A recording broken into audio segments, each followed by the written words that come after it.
irmãos, queridas irmãs, as palavras que acabamos de escutar no Evangelho, que são como que o reflexo dessa relação entre o Pai e o Filho, entre Jesus e Deus Pai. Vemos nesse diálogo de confiança, diálogo de comunhão, diálogo que evidentemente, naquele momento em que Jesus, na sua vida mortal, falava com seu Pai, refletia a relação que desde toda a eternidade o Pai e a segunda pessoa da Santíssima Trindade, o Filho, tem entre si. Ou seja, aquilo que ocorre eternamente no céu se manifestou naquele momento histórico, na oração, no diálogo, nessa conversa que Jesus teve com o seu Pai. E o que é que Jesus pediu nessa oração? Basicamente, três coisas. Em primeiro lugar, pediu ao Pai que consagrasse os seus na verdade. Depois, pediu que eles fossem preservados, guardados do maligno. E, em primeiro lugar, foi como ele começou, pelo menos no trecho que escutamos hoje, pedindo que os seus fossem guardados no nome de Deus, de tal modo que fossem um, como ele é um com o Pai, e assim pudessem experimentar plenamente a sua alegria. Portanto, que fossem guardados no nome do Pai, para que tivessem unidade e alegria. Segundo, que fossem guardados, preservados do maligno. E terceiro, que fossem consagrados na verdade. Esses pedidos que Jesus fez ao Pai, obviamente não se reduziam somente aos seus discípulos, aqueles que estavam com ele naquele momento, mas a cada um de nós. Esse foi o querer de Jesus para todos os seus discípulos ao longo da história. Era o desejo de Jesus para mim e para você. E como é que se realiza tudo isso que Jesus pediu? Justamente através da ação do Espírito Santo.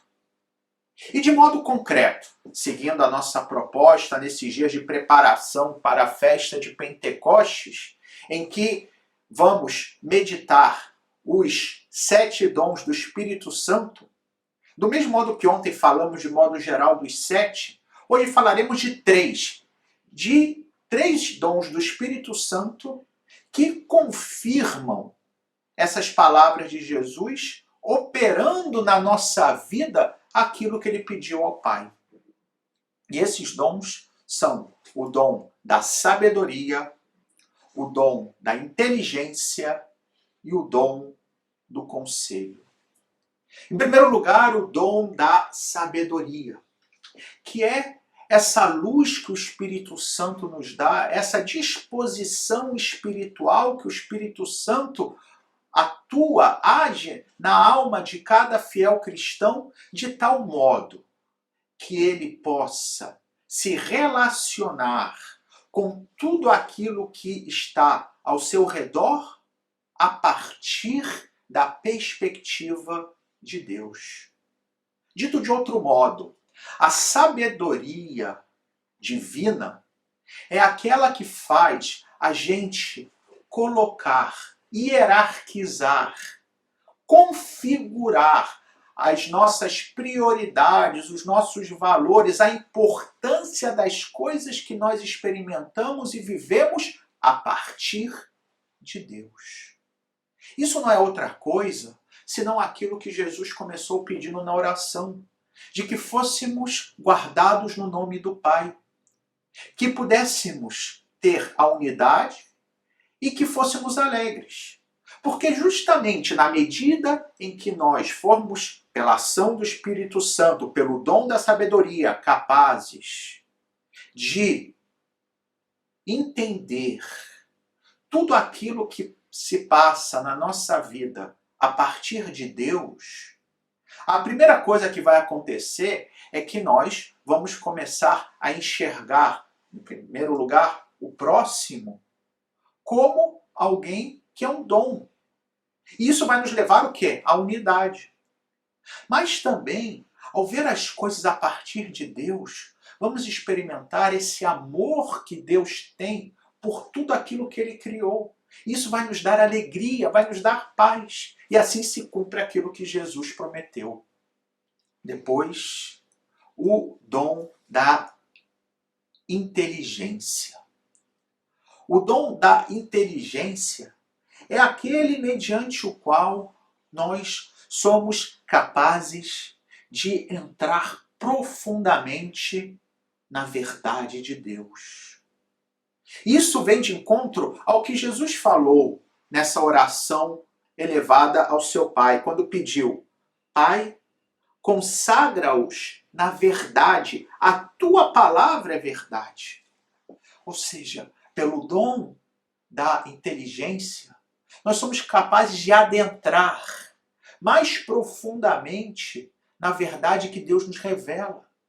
É através desse dom que temos como que essa sensibilidade espiritual para poder compreender aquilo que Deus nos fala. Em primeiro lugar, na sua palavra, na palavra revelada, na Bíblia. Mas também, atenção, nos acontecimentos da nossa vida. E por fim, o dom do conselho. O dom do conselho é aquele instinto, podemos dizer, que o Espírito Santo suscita na nossa alma para que, diante das situações concretas nas quais temos que tomar uma decisão, possamos estar inclinados àquela decisão que é a mais correta. É o instinto espiritual que nos leva sempre a escolher aquilo que é o bem verdadeiro diante de Deus. E esse dom é aquele que nos ajuda a sermos preservados do maligno, das tentações que todos nós estamos expostos. Vimos na primeira leitura São Paulo falando com os anciãos de Éfeso, nessa grande despedida dele, como ele alertava que viriam lobos vorazes para destruir o rebanho. E que mesmo em meio aos próprios fiéis, poderiam surgir homens com doutrinas que eram falsas, mentirosas. E como nós, então, podemos lidar, às vezes, com tudo aquilo que o mundo nos apresenta e que frequentemente é contrário ao querer de Deus? Como podemos resistir aos enganos, às aparências falsas desse mundo? Como podemos discernir diante de ensinamentos que não são a verdade de Jesus Cristo? É pelo dom do conselho, dessa sensibilidade, desse instinto espiritual. E aqui vemos, queridos irmãos, queridas irmãs, como o Senhor, através desses três dons do Espírito Santo, do dom da sabedoria, do dom da inteligência e do dom do conselho, realiza aquilo que Jesus pediu nesse diálogo que nós escutamos no Evangelho de São João. O pedido de que fôssemos guardados no nome de Deus, que encontrássemos assim a unidade e a alegria, que fôssemos preservados do maligno e que fôssemos consagrados na verdade. E que isso possa se realizar na minha vida e na sua vida, para que demos testemunha de que, guiados pelo Espírito Santo, não tememos os problemas, as tentações, as tribulações desse mundo, porque sabemos que estamos unidos a Deus. Louvado seja nosso Senhor Jesus Cristo, para sempre seja louvado.